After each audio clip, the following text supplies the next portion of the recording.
see on laps meie muld, maa ja muld, mis meid toidab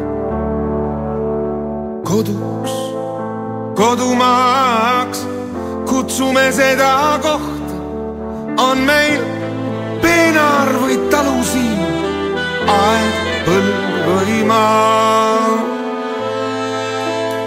Kui me siin praegu oma ei oska hobida, ei siis maailma kõikide asjade kohta me kunagi midagi öelda ei saa.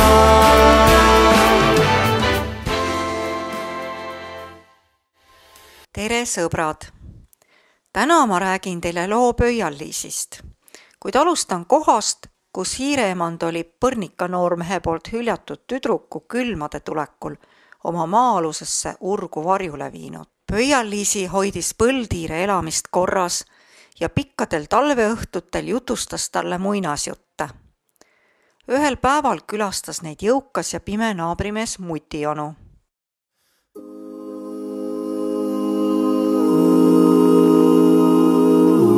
Elas metsas Mutionu.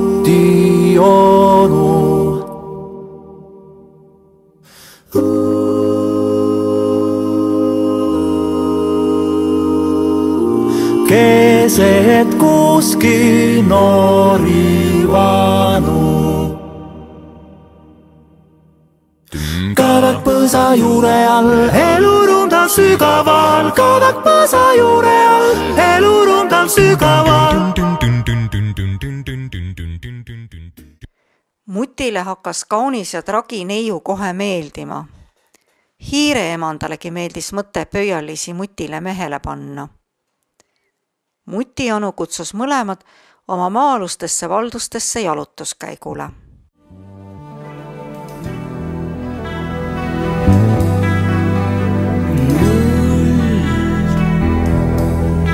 Sinitaeval pole piire, aga ahtab pihub varjutab. Must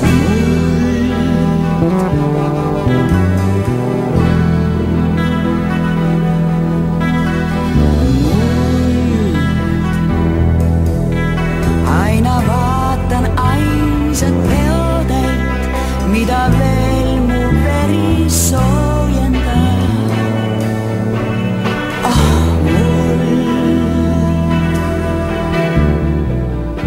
Pimeda käigu valgustamiseks torkas Mutionu lakke augu. Kitsas valgusvihk langes maas lebavale liblikanukule ja eemal vedelevatele lilleseenetele. Pöialliisi pani kõrva vastu magavat liblikat ja kuulis sealt tasaseid südamelööke. Päike läheb looja ja vaibunud tuul, uinumas loodus ja lindude suu. Vaikinud on saabumas öö,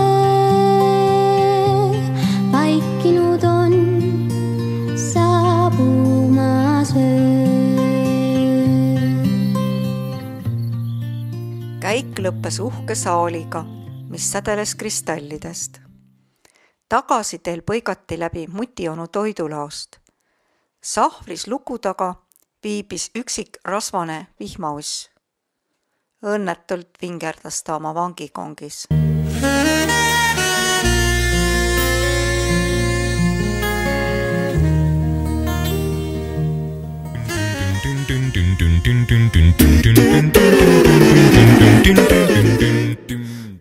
Öösel ei leidnud Pöialliisi kuidagi und. Tasakesi tõusis ta asemelt ja lipsas Muti käiku. Tüdruk sättis pehme sambla liplikanukule ja lilleseenetele tekiks peale. Kogu talve käis Pöialliisi sammalt uuendamas ja sättimas. Kevadel, kui päike kõrgemalt käis ja maapinda sulatas, tõusis põhjavee tase Muti alumiste käikudeni.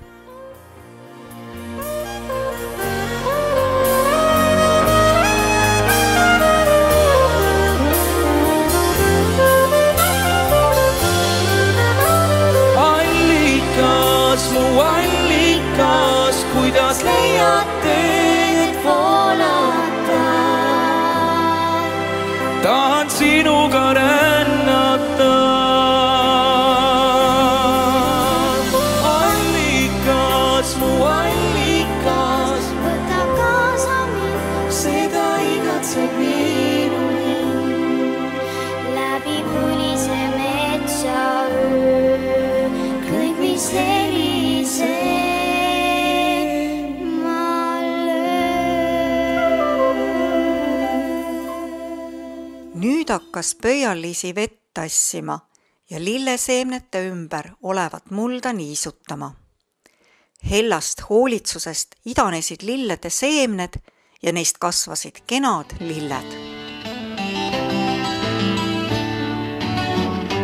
On kui kevad hinge avab ukse, mingi nimetu ja kummaline haid sünnib südamesse veretuksel.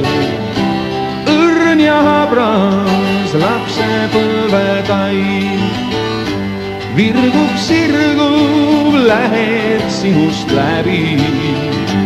On su ümber ajab võrseid sees, imeb endasse su vale häbi. Sisendab, et kõik on alles ees.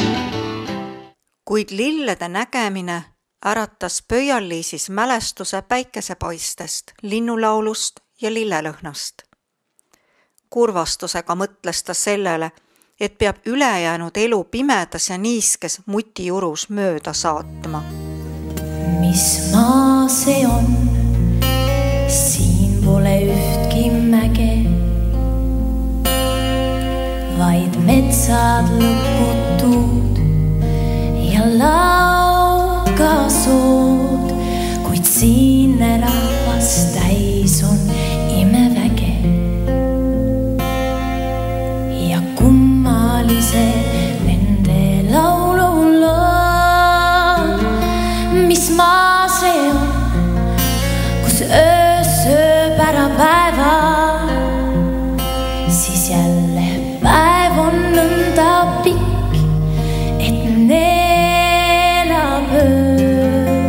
Ühtmoodi mõlemad siin mööda lähevad, kui võõras puhkab, kohalik teeb tööd.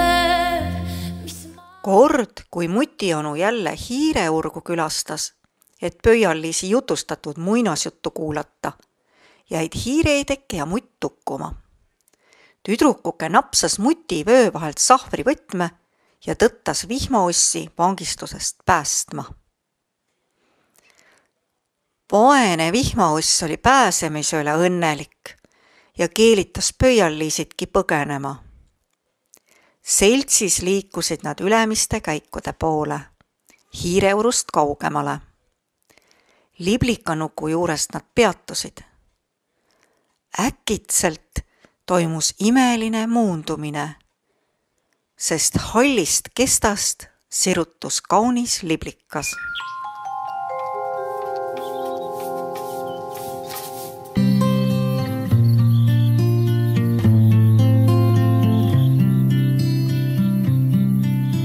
Kui kaugel sa oled ja kuidas sul läheb, nii tihti